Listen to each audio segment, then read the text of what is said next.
Hello, I'm going to talk about how the learning took place in our Zimbabwe project.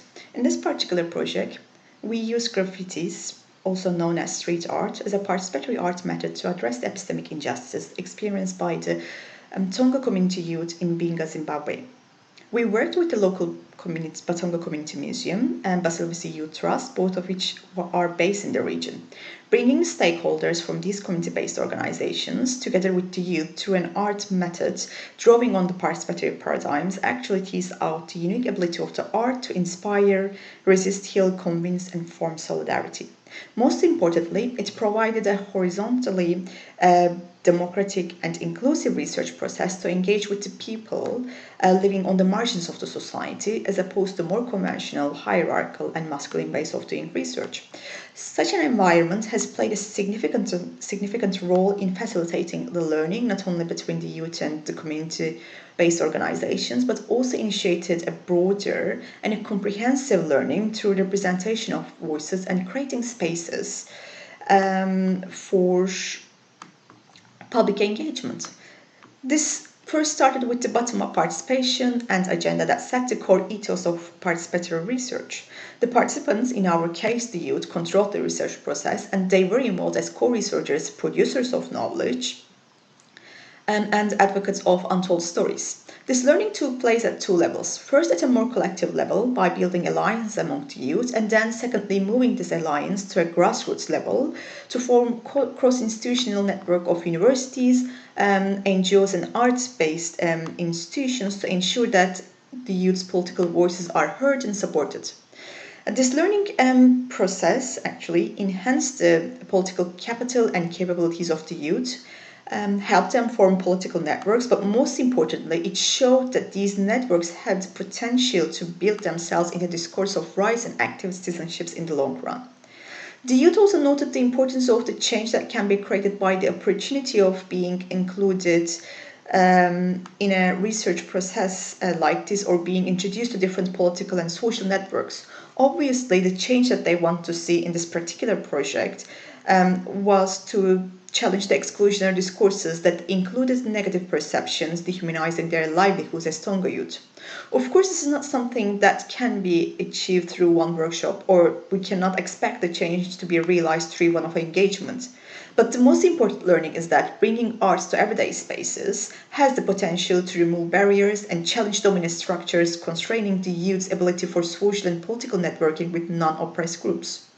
And the learning for the community-based organizations, on the other hand, was that along with economic concerns such as access to education or employment opportunities, equally important are the political capabilities of the youth and the availability of spaces nourishing these political capabilities. Within the current geopolitical conflict of Southern Africa, the political need to be represented, heard, and to be able to join public deliberation should be a priority in the agenda of sustainable development programs, and such sustainable development programs should be shaped by the youth themselves only. Definitely. These understandings have got quite critical implications to ideas of epistemic justice and also to ideas of the decolonization of knowledge. As you well know quite well, you know that knowledge is critical in the dealings of everyday life, in the sense that we say knowledge is power, or it is potential power. Without knowledge, we tend to go on the disadvantaged side of developmental issues. So once we've got knowledge, and the youth, in this particular case, from a marginalized region, become, empowered. They become critical contributors to processes that involve issues that affect them in development, without which they would remain on the sidelines, without which they will be not having any voice. And since art-based methodologies would provide them with space and voice for them to be heard, that way I think what would have been learned or what would have been understood through this particular project will actually change the stories of these young people from marginalized regions.